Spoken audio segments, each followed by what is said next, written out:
Después de la tragedia que vive Guayaquil y el Ecuador en este momento, piensen un segundo, amigos, les invito a que piensen un segundo en lo que hacían durante el feriado, ¿no? Quizá paseaban, cocinaban, grababan TikTok, se divertían, se bañaban en la playa, reían con la familia, hacían el gasto en los puestos de comida tradicional. Seguramente a ustedes, como a mí, se nos detuvo la vida en el momento en que despertamos este domingo y nos enteramos a través de nuestro celular que durante la madrugada se había producido lo que la policía llama explosión de proporciones en el sector de Cristo de Consuelo, al suroeste de Guayaquil. 5 personas fallecidas, 17 heridos, 8 viviendas destruidas, 2 autos arruinados. Son los números que informa la Secretaría de Riesgos como saldo del atentado perpetrado por el crimen organizado en el puerto principal. Digo, se nos detuvo la vida porque seguramente se pusieron a darle vueltas en la cabeza lo que está pasando en el país, el nivel de violencia al que se ha escalado y cómo es abordado por quienes ostentan el poder. ¿Cómo vuelve uno a sus actividades de feriado después de esto? Es muy difícil, ¿verdad? Hoy nos es imposible pensar que lo que está ocurriendo en Guayaquil es la historia de otro país o está muy lejos de nuestra realidad. Nos invade el miedo y las razones son muchas porque estamos hablando del Ecuador, sí, del país que habitamos, donde crecen nuestros hijos, donde trabajamos, donde están nuestros amigos, donde están nuestras familias. ¿Qué seguridad tenemos de no ser los siguientes? Porque el gobierno se ha llenado la boca diciendo que la violencia se limita a las disputas entre bandas y claro, como la mayoría no somos ni tenemos amigos choneros, tiguerones, lagartos o lo que se les parezca, nos han hecho creer que el lío no es nuestro, que se están matando entre ellos. ¿Y cuál es la respuesta del gobierno frente a este hecho? Al que llaman explosión de proporciones, como cuando llamaron riña a la masacre ocurrida hace no mucho en la cárcel de Santo Domingo. Su juego de palabras también es escalofriante. La respuesta es la declaración de un nuevo estado de excepción, como muchos otros que se han dado, se ha declarado también en las cárceles, en las provincias con altos índices delictivos y que no han servido para nada. La primera medida es ofrecer una recompensa por información. El ministro Carrillo saca además un tuit en el que acusa a los mercenarios del crimen organizado de haber narcotizado la economía durante mucho tiempo y dice fríamente que la explosión de Guayaquil es una declaración de guerra al Estado y no es un problema de la Policía Nacional. A propósito, el señor Carrillo fue comandante general de la policía de la mano de la señora María Paula Romo. Bastante tiempo lleva también en sus funciones y en la parte directiva de la Policía Nacional. Nada dicen de las víctimas. Los reporteros comunitarios en Guayaquil fueron a preguntar quiénes eran y hablan de una señora que vendía caldo de salchicha, que murió de contado, una persona que era taxista, una señora que estaba en el balcón por esta zona que tiene también pues centros de entretenimiento, la famosa calle 8, donde hay bailaderos, como les llaman. La periodista Carol Noroña explica que ninguna de las 5 víctimas de Cristo del Consuelo tenía antecedentes penales. 2 de ellas son mujeres, como la madre que falleció al instante. Niños han quedado huérfanos. Cuando escuchamos Cristo del Consuelo se nos viene a la mente la procesión religiosa, una de las más grandes del país y precisamente por esta tradición religiosa lleva su nombre este barrio, un suburbio de Guayaquil, una zona considerada marginal. Vemos el mapa, está cerca del Gran Río Guayas, ¿no? Este barrio se formó en 1954, según GK, fue una invasión, un asentamiento en un pantano de una hacienda que fue vendida al municipio de Guayaquil, antes de ser una zona de riesgo por estar cerca del estero salado. Además, digo, es una zona de riesgo y también es una zona catalogada como conflictiva, donde están operando las bandas del microtráfico, también están presentes bandas criminales como los choneros, los tiguerones. Esto dice la policía que atiende la zona, pero la gente en estos barrios dice que no los estigmaticen, que no es justo porque hay gente buena, gente trabajadora, gente como la señora que vendía caldo de salchicha que falleció de contado. Los moradores dicen, aún con todo lo que siempre se ha calificado históricamente a este barrio de conflictivo, que la violencia se ha incrementado en los últimos años. Y la violencia se ha incrementado no solo en Cristo del Consuelo, se ha incrementado en Esmeraldas, donde la gente buena ve cómo los turistas se regresan por donde vinieron, pero con las manos vacías, porque han ocurrido una serie de robos con participación de 6 a 8 personas armadas de pies a cabeza. En este feriado los relatos fueron muchos, con la misma escena. En un video que se hizo viral, un niño grita desesperado en el momento en que ingresan a donde se encontraba, piden auxilio, se oyen los golpes de la puerta de la vivienda y la policía no llega, no se entera, no hace nada. Eso es lo más triste, lo más desesperante. Triste además porque profundizan la pobreza en una zona donde la gente espera que lleguen las vacaciones de la sierra para que hayan ingresos que les ayuden a cubrir las necesidades de sus familias, incluso por meses. ¿Qué hará el gobierno con la inseguridad en Esmeraldas? ¿Qué hará el gobierno para que las familias que dependen del turismo no se mueran de hambre? Es la pregunta que tengo yo. El después del atentado en Cristo del Consuelo es la incertidumbre. Para muchos será la toma de decisiones. Quienes puedan se irán del país, pero los que no, ¿qué nos espera? Las familias de las víctimas del atentado dicen: queremos irnos de este barrio, pero no tenemos a dónde. Mientras tanto, las miradas de complicidad que se echaron la alcaldesa de Guayaquil y el presidente durante las fiestas julianas se acabaron. Ahora otra vez se andan peleando y responsabilizando el uno al otro. Pero claro, todo esto después de que el partido de la señora Viteri lo llevó al poder a don Guille y lo sostiene en la asamblea, pase lo que pase en el país. ¿Y la policía? ¿Dónde está la policía, señores? Custodiando la superintendencia de bancos para que no sea posesionado el señor que pusieron en la terna y que ganó el concurso. Ojalá el presidente, después del atentado, ojalá pues las acciones sean realmente contundentes y ojalá se ocupen.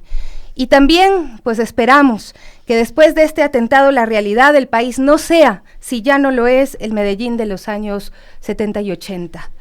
Es muy triste de verdad lo que está pasando en nuestro país y estas cifras creo que es importante que nos hagan reflexionar porque efectivamente no son cifras, son historias, son personas que están sufriendo por la violencia en este país. Denny, además con ese estado de excepción se han dado a conocer algunas cifras que también nos resultan escalofriantes. Así es, Sofi, la verdad que justamente como bien lo has dicho, desde la profundidad, no solo como ciudadana, sino también como periodista y comunicadora, que nos debe preocupar, nos debe despertar y además las cifras que el propio gobierno levanta son de bastante preocupación. Por ejemplo, según detalla el mismo decreto ejecutivo número 527, eso es información propia del gobierno. Según el detalle de la Policía Nacional, de los 72 eventos con artefactos explosivos en el Distrito Metropolitano de Guayaquil, 71 de ellos nos han generado la pérdida de vidas humanas. O sea, vamos en más casi 100 actos de esta naturaleza. También, según la policía... ¿Dónde sacan los explosivos, no? Exacto, ¿dónde sacan además... ¿Qué pasa justamente con la tensión con los ciudadanos? Bien escuchábamos decir que muchas de estas personas que lamentablemente perdieron la vida y en otras están heridos no tienen nada que ver, son ciudadanos que claramente incluso hasta tienen temor de poder contar lo que está pasando en su territorio.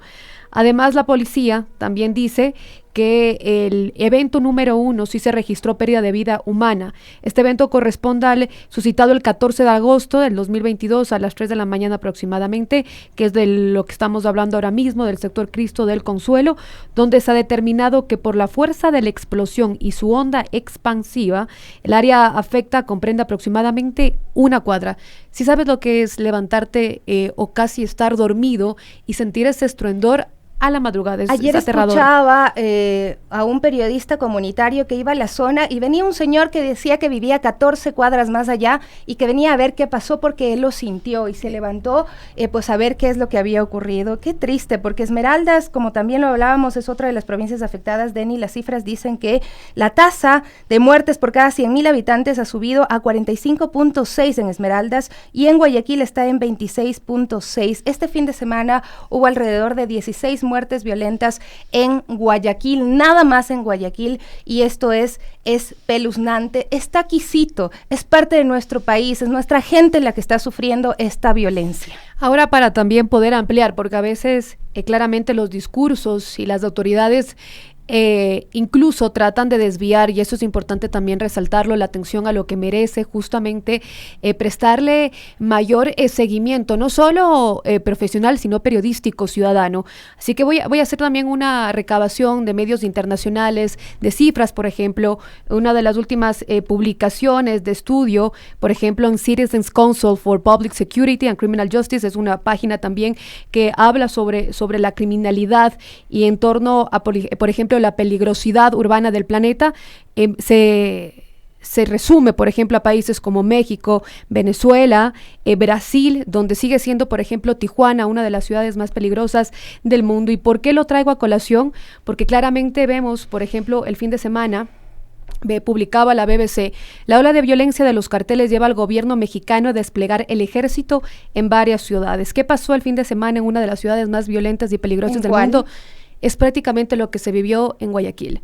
La noche del viernes, por ejemplo, en el estado de Baja California, fue golpeado por una ola de incendios provocados que causó la quema de casi 30 vehículos y el bloqueo de 30 carreteras el viernes por la noche. Los incendios ocurrieron después de una semana de violencia y tiroteos entre estados mexicanos. Así que es importante poder hacer esta radiografía. Además, también, por ejemplo, en México, por 28 por cada 100,000 habitantes en el 2021, 28 homicidios. Por cada 100,000 habitantes. Y además quiero también resaltar una de las publicaciones que hacíamos también aquí en la radio, en Radio Pichincha, Guayaquil en la lista de las 50 ciudades más violentas del mundo, es lo que hablábamos justamente por los meses de marzo. En el 2021 la tasa de homicidio fue del 14 por cada 100,000 habitantes, casi el doble en comparación del 2020, 8 por 100,000 habitantes según el Ministerio del Gobierno. Y por último, Sofi, justamente una publicación de la Deutsche Welle, la tasa de homicidios por 100,000 habitantes en América Latina y el Caribe hasta el 2021, esta cifra la lidera Jamaica con el 49,4%, le sigue Venezuela con el 40,9% y casi en el lugar número 12 o 13 está Ecuador con el 14%. Así que estamos ya en la lista casi prioritaria de lo que levantan también los medios internacionales sobre la situación violenta. Digo esto, es importante también hacer una mirada más amplia de lo que ocurre en el mundo para poder profundizar que esto merece la atención y merece preocuparnos. O sea, estamos como los países más violentos del mundo y ya en este momento catalogados como los países más violentos del mundo. El decreto de estado de excepción muestra las muertes violentas, una tabla que da cuenta de cómo se inició este análisis, ¿no? Dicen que en el 2010, durante todo el año, durante los 12 meses del año, hubo 2.624 homicidios, muertes violentas. En el 2011, 2.343 fue bajando. 2012, 1.922 asesinatos. 1.721, 2013. En el 2014 se redujo a 1.310 muertes violentas. En el 2015, 1.050, 2016, 959 asesinatos, 2017, 970 y se mantuvo más o menos en esa línea. Hasta el 2019 empieza a subir a 1.187. 2020 se incrementa a 1.372 en plena pandemia. 2021 se sale la cosa del control, se duplica a 2.494. 2022 aún estamos en este octavo mes del año, en la mitad del octavo mes del año y ya tenemos 2.647 muertes violentas, es decir, vamos a finalizar el año con algo más de 4.000 muertes violentas, superando todos los récords en el Ecuador del encuentro. 9:29, hacemos una pausita, amigos, y enseguida regresamos. Tenemos una llamada, me dicen antes de irnos a la pausa. Buenos días, por favor, su nombre, su apellido, ¿desde qué sector se comunica con las Guarmis? Sí, buenos días, felicitándoles por el programa, soy Pablo Guevara, querías dejarle un comentario. Claro que sí. Lo que decía el presidente Rafael, están repartidas las cárceles en el país y en el Ecuador, y lo del 911 también, por eso hay tanto sicariato y delincuencia, no hay una administración correcta en las cárceles, no hay unos talleres, no hay nada que les hagan hacer ahí a los presos para que salgan adelante ahí dentro de las cárceles, por eso hay tantas matanzas y tanta delincuencia. Eso nada más, felicitándoles por el programa, gracias. Muchas gracias a usted por su opinión, sin duda nosotros valoramos y respetamos a nuestros oyentes que se comunican y también aportan en este análisis que hacemos y que debe ser un análisis conjunto porque esto nos está pasando a todos y a todas. Hacemos una pausa, regresamos enseguida para hablar de la ley de carrera sanitaria, conversaremos con Marianita Narváez, volvemos.